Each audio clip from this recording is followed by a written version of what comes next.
Nalingi naloba merci na nzambe na motema na ngai mobimba na bomoto na ngai nyonso Yesu yozala nzambe malobi matondo mingi na yo matondo mingi kolo Yesu matondo mingi Mungu wangu aksanti sana ba nalobi matondo mingi na yo matondo mingi kolo Yesu matondo hale kumama yawe kumama yozali nzambe kumama yawe kumama yozali yawe kumama likolo na nyonso kumama yozali nzambe yayae soki nakumisi yo te o yaya nanga ata mabange kobeta maboko yelelele soki nayembeli yo te o shilo nanga ata mabange kobeta maboko yelelele yokumama mokonzi mokote akoka yemba mokote mokonzi mokote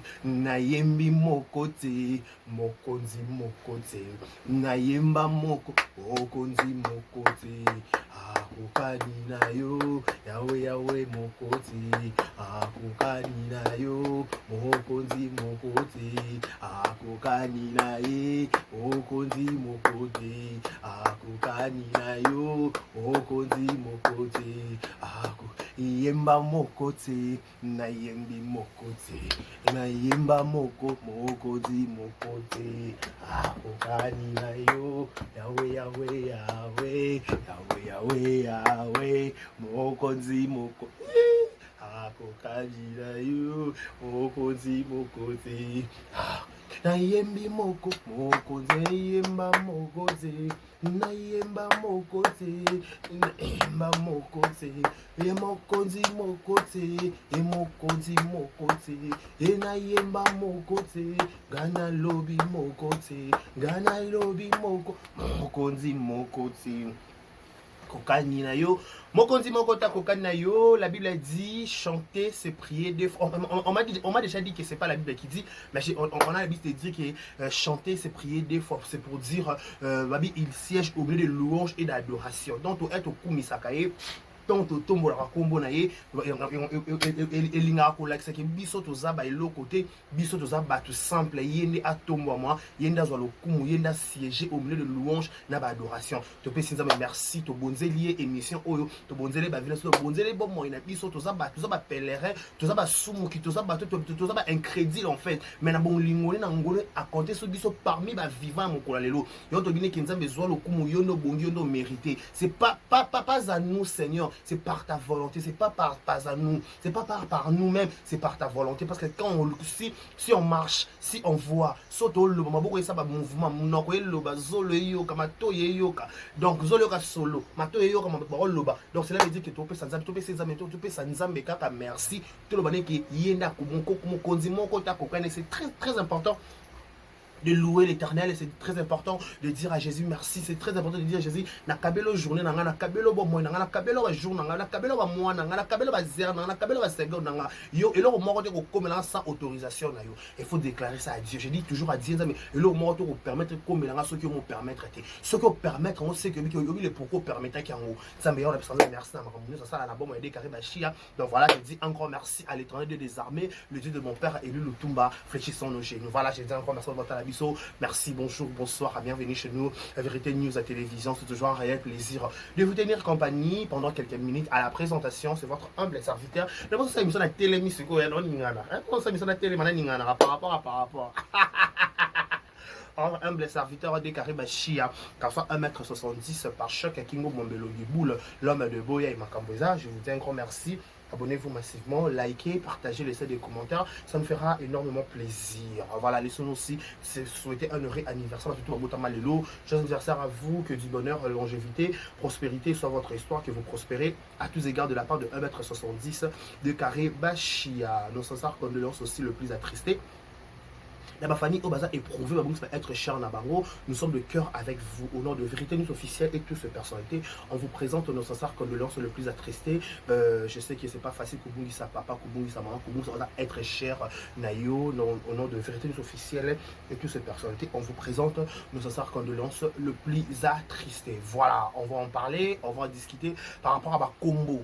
Tout ça, ma combo, le mal l'autre, tout ça, ma combo, pas ma combo, nabaloyenge. Je serais dans mon conseil. Tout cela m'a combo peut-être pas par rapport à maman qui est photo tala ba combo.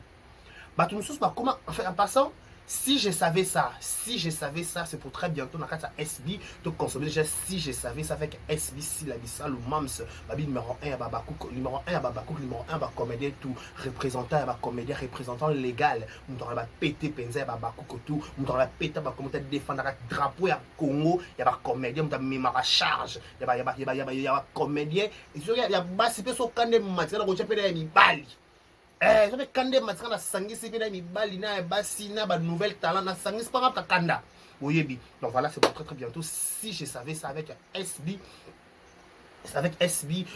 épisode que je crois et vous a bientôt dans la mood il y a SB babi ils ont ma tata filmé si je savais ça soki na ye bagi yango soki na ye bagi yango soki na ye bagi ezaki bongo mena na sala te zoba ma zoba soki na ye bagi penza yaki bongo ate ozwite yaya soki penza ye bagi ezaki bongo te lalo bongi o dégarrete pété pour yé ça so yé bagi penza yaki bongo te wa molongi te wa molongi au bouger pas molongi bravo babo mo pona yo mi balé mi satou au bouger au mérité.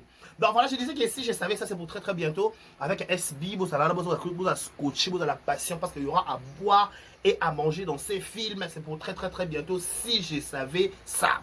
Voilà, en passant par tout ça le 15 février oyo bisonyo so baba ku to kuta na balobi remise ya cadeau ya Tombola Star le 15 février au lingara si au lingoro na batuto le lingoro na somba billet au sommet PD carré billet et to yepi kuna to sale enjoy ya longo bengi de carré la sommet que da billet ya jilingala ya jilingala je crois gilet à personne d'habillé na do au sommet na billet bo senga de carré la sommet que d'habillé donc ça vrai qui to par rapport dans la table appelle va pour faire des carrés tout ce monde habillé na monango na yoka n'est-ce pas les grâce Mukendi n'est-ce pas Edou Chekabou que 3 fois star à madame Roquet de Paris madame Paola depuis les États-Unis un grand merci à elle il est pas content d'Abisso de prix sa résidence voilà Mama Kalunga 32 ans de carrière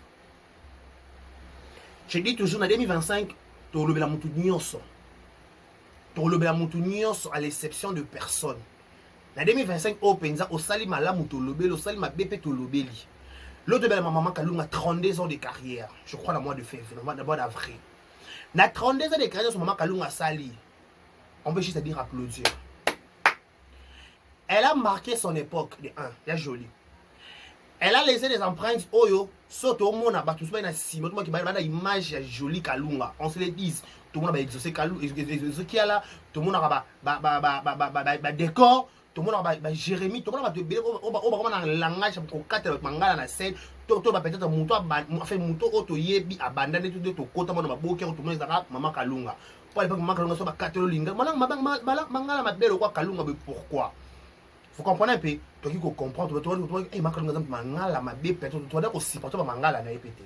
Mais au fur et à mesure on dit qu'au tempo au mers au temps au mers et tout là tout tu peux pas ko kola tu peux pas ko botama tout le monde va te relève ma Kalunga sali 32 ans de carrière na 32 ans de carrière ma Kalunga sali wana ce qui est important c'est que moi je et le éthique na ko loba yango parce que elle mérite to féliciter ye de 1.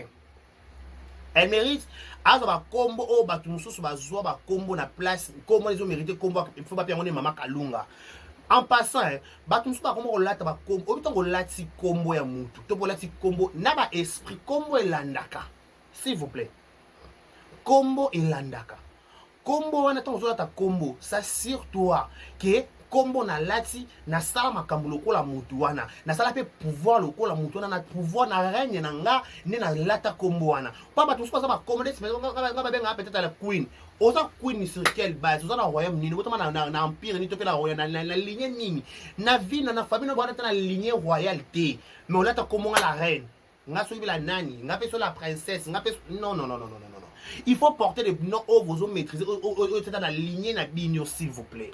Tomoni lelo maman Kalunga a ça 32 ans de carrière. So maman Kalunga a fait passer vrai combat Mobutu. Tout ça la pembe. Comment Mobutu oh irsi la lata. Fait pas personne maman Kalunga. Parce que maman Kalunga a mérité combat qui Mobutu wana. Parce que tomoni parcours a ça 32 ans de carrière. Na 32 ans de carrière oh maman Kalunga ça faut benge Mobutu. Nako soutenir maloba Pierrot Ndomba Salomé. Ya maloba Pierrot. Nga neka quoi affirmer. Tonton Loulou que je salue en passant. Tonton Loulou lobi que faut bien maman Kalunga Mobutu c'est seko. Pourquoi? Parce qu'à ça 32 ans de carrière. Sur azo réclamer ça comme na 33 ans ça âge à Yesu on réclamer retraite na ye atikane maboki. Parce qu'à ça est belé à maboki. Admisi pe moi na nepe to na pe Miss Kalunga na TikTok ça la pe ba vidéo qui to rezoa on voit ça. À créer la génération Moussousou. Même si aujourd'hui maman Kalunga n'est plus là, mais oui, maman Kalunga a donné le meilleur d'elle. Après ça, le meilleur d'elle, il y a un film Nyonso. Chez Coco, n'en parlons pas. Ma film Moussousou, Kalunga poupée Barbie. Et qui elle a fait parler de son nom, de son vivant. Il y a même pas honoré. En plus, il y a 32 ans sali. Voilà, il faut qu'il y ait un mérite qui est vraiment Mobutu. Vrai comment Mobutu fait de Kalunga. Tout ça la peine logiquement. Tout ça la peine logique. Tout ça zardé tout pas kataoté tout qui est dans la logique. Nous avons mérité comme moi qui Mobutu c'est seko. Mobutu donc oui Mobutu par rapport tout anglais. Tout anglais oyo. Tout anglais auto non. Oh il faut qu'il y ait awa oh faut ça. Faut mutu opération tout dans la combo na ngana même ngati décarré ba chia. Décarré ça veut dire que Daniel Delectari. Nazu D à Daniel, nazu D à Délecteur, ça dit D au carré. Bachia, na sukiwa. On m'a dit que c'est par rapport à Bekende, mais D carré, bachia denga. Pas de mon vrai nom, mon nom c'est Daniel. On vient à chercher, mais on a cherché tout le monde que je savais, on a D carré, on a D carré, on a Daniel. Parce que maintenant, il y a bien un pensa, il y a un Jaguar, on a un Nike. Wala yebinga pesa nenge penza ki bondal. Opa mtu so benga Nike sika yebinga. Mtu so benga Nike penza sika yebinga. Yebinga o penza o Nike. O penza Nike ba Daniel ba déclaré ye kaka ba déclaré ka ba YouTube. Daniel ka par rapport. So ba Nike penza comme penza ba bota penza Nike. So par rapport à mon peka ndé yo par rapport à Muta mérité comme Mobutu eza Kalunga. Pourquoi? Parce que makambo Kalunga sali. Ba comédien musuno ba sali en côté. Tout sur la paix, mais est-ce qu'on a un sentiment côté? Moi je suis le normal. Parti tonton Loulou, admis leur modèle wana. Abi non. Il faut te bien à nyama combo nango. Pas Pierrot de modèle tonton Loulou. Tonton Loulou à la charme, à la charisme, à la beauté, à la mamoutou, c'est bon. Et bien ABC aspect beauté, charisme, à nango peut-être tonton Loulou côté peut-être à la prompté. Il y a un bordel par rapport à ma maman Clark. Ma maman Clarisse, voilà. À la prompté. Tout ça là normal. Pas tonton Loulou a dit qu'il faut bien à Kalunga Mobutu. Attends que par rapport à 32 ans, attends que par rapport à exploit moi soit sali. Moi soit moi c'est 32 ans de carrière, c'est à plus de 50 ans déjà d'âge.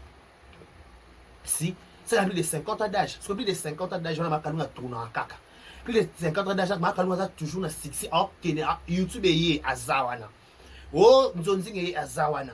Oh, c'est à Chama Peka, Chama Orgete, par rapport, hey, on l'a ta combo à Moutou, il faut tout le monde explorer. Pas mon bout, c'est que Wazabanga, si ma côté ça m'a belé, si la jour na souka, ma bien toujours na axe, na nino, na bien au four au moulin. Il était toujours responsable de son pays.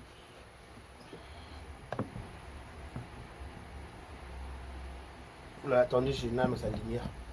Babi, Bobo, tu as dit toujours responsable à Mbokanaye. mo école be moko parti be mo à l'époque bato Mobutu bato bangwele ba yima bona loba to kana ma solo parti obe moko mo konzi ba moko ba parti ne se bota me wa yo lelo ba parti me be ke ba bi sera Mobutu parti da ka moko donc bo se soumettre na makamna ye seul to puisque maman to be maman kalunga vraiment Mobutu il mérite son nom elle mérite il mérite makambo elle mérite son nom. Elle mérite son nom, pourquoi? Parce qu'elle mérite, parce qu'elle est vraiment Mobutu. Il y a un Mobutu, il y a solo par rapport à tout le monde dit non. Par rapport à ma pété, par rapport à ma éloge, par rapport à ma exploit. Maman, moi, soit sali, non. Toi, le maman, tu as sali, tu sais, aux sala, aux en fonction. Tu as les passés, tu as la sala, non, on a une histoire. Toi, on a une histoire, tu es annoncé, tu es en action, aux salanines actuellement. Qu'est-ce que tu fais? Est-ce que le drapeau Congo, tout le drapeau Mboka, tout la honneur ya Mboka, fierté Mboka. Est-ce que autant un peu, est-ce que dans un film, aux autres comanines, tout cela. Pas tout le monde si la bissal ou mam ça va bakou, tu vas bakou bazali, ça mam ça maman va bakou, pas tout le monde va bakou va exister. Il faut personne tout le temps ça dans comme tout va signification va comme na bino. Surnom signification surnom besoin. Est-ce que surnom vous méritez bino? Est-ce que surnom vous singeli bino pour la tango ou soit ils ont surnom par rapport à sentiment ba mon gravité. Autant de toute être un maman babakouk si la bissal mams. Tu dis non qui est les abakouk ce sont ces fanatiques. Strumière et pose la question. Mundele. On n'a pas de Mundele s'il vous plaît Mundele. Poso. Non, mais vous avez grandeur à votre soutien. Il faut que la communauté congolaise, tu mets dans la communauté, au niveau de grandeur, la capacité de moto, il n'y a pas de comme elle. Mais que tes motos par rapport à moi, je qu'elle était mérité place. Tu vas péter par rapport à péter moi en balle, tu vas péter moi, c'est un arrêté. Pas bon, boum, on est bon, c'est un sang en fou, on sang numéro. Non. Numéro 1, c'est numéro 2, c'est numéro 3, c'est là. Est-ce que tu as seulement numéro 1? Tu dis que numéro 1, à ma boque, c'est SB, tout se volé facile. Comment si la bissal ou mams? Mams, ça va nani, maman va nani, maman va bakou, bakou ne va naba fanatique na ye. La guerre des centres, voilà, la guerre des centres à la banda. La maison mère, la maison mère. Ma famille a BCBG, bon, BCBG, nous sommes de cœur avec la grande famille de BCBG, je trouve ça. Droumer en Abango, dans Combo, Ségué, Mignon, Maniata, personnel. Tu veux être tout le temps fanatique, au numéro 1, mon temps fanatique, ma bébé belé, pour les réseaux sociaux. Mon temps, ma caméra, je dois battre, mais ça, c'est la vie, ça va tout chiner. N'a pas ma beaucoup de chiner. Vous avez silence. Après, tu as des impôts, tu as Jérémy. Vous avez sonné. Vous avez un channel de place. Ngana lobali kambuka opération to ba signification ya surnom ou lata. Ou lata c'est Mobutu.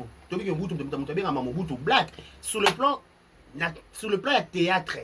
Sur le plan ya ba espoir ya maboke ou mettre Mobutu pourquoi combien de temps ya carrière? Na combien de est-ce que tu sais sikoyo otunaka si carrière nous qui na 32 ans parce que moi quand on est à 32 ans elle est chez Coco. Na 32 ans chez Coco, tout le monde chez Coco en nouvelle version moi quand on jouer toujours ba Pierron Dombasi na ba décor na ba Aïda et yo Aïda na ba Nada na ba Halia je crois na ba coach moi ebeli na kata chez Coco. Vous comprenez? Au sali 32 ans, au là c'est comment comment par rapport à exploit. Par rapport à exploit au sali, il correspond à c'est ça notre inquiétude en fait. C'est notre inquiétude, on est en train de se poser des questions. Est-ce que le nom mérite la personne? Est-ce que le nom est évident? Est-ce que le nom de la personne, le nom de Mobutu, en fait, que la personne porte, est-ce que le nom là convient par rapport à son parcours? Comment elle a réussi ça? Parce que comme moi, Mobutu, Oyo Makalunga, Pessi, comme moi, Pierrot. Pierrot, non, tu vas dire comme Mobutu, Ngate Pierrot Ndombasi. N'a pas relayé comme Makambo na Yoki que je viens vous affirmer. Je vais juste vous informer. Opération Motuto na combo na ye tombola combo na yo oyo oto oko te tu sais pas distraction sous te on te comment na peso combo na nani a peso combo faut déjà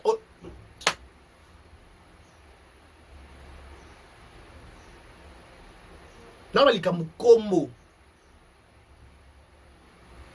Je vois le nom de surnom en fait. Parce que surnom, on l'a ta wana baba toma boki. Non, ben non, comme baba. Bosa ba exploit ni bosa na boki bosa. Pas bosa ba combo wana. Bosa ba exploit nini. Bolobisi nini. Pour na bosa combo wana, tu comprendre. Bosa la ta ba combo. Ba combo ba ba identité. C'est pas moi, c'est tonton Loulou. Tonton Loulou, il faut dire à Kalunga 20. Tu viennes mon bout parce qu'elle mérite. Tonton Loulou, message à tonton Loulou, il faut dire à Kalunga mon bout. 32 ans de carrière. 33e année, Jésus-Christ, c'est ma boy, ma comédien, ma bouquet. Donc, avant de mériter ma éloge, si tu as bien ma comédien, vous avez comment on a le yenge. On a été. Ça va être distraction, quoi. On a la patronne. Aïe, aïe, aïe, nini. Autant ici déjà, banal combien? Au prosali nini. Bah, rosanga kimia. Bah, rosanga kimia. On a songi pangala. Te, vous savez, on a esika moko. Ok? On a esika moko, hein? C'est plié. Vous savez, on a leka leka. On leka leka leki. Donc, on leka leka leki. Tout ça, il y a sauté. On comprend plus. Qui dit vrai, qui dit faux. Donc, merci pour votre télévision. Merci à tout le monde. Je suis vraiment un animal colo. J'ai revenu avec beaucoup de détails. D'ici là, portez-vous bien et bon, ce programme sur Vérité Officielle. Au revoir. Mon plat bon pas na kosi na nga te na kosi. Solo ba tu veux pas no ba on a na kosi okuta okosi. Na ningisi ka Zaire. Okosi la yo ngo kosi o confirma. O mutu mabe. Alo kwa décarré. Na ningisi ka Zaire, na ningisi ka Zaire.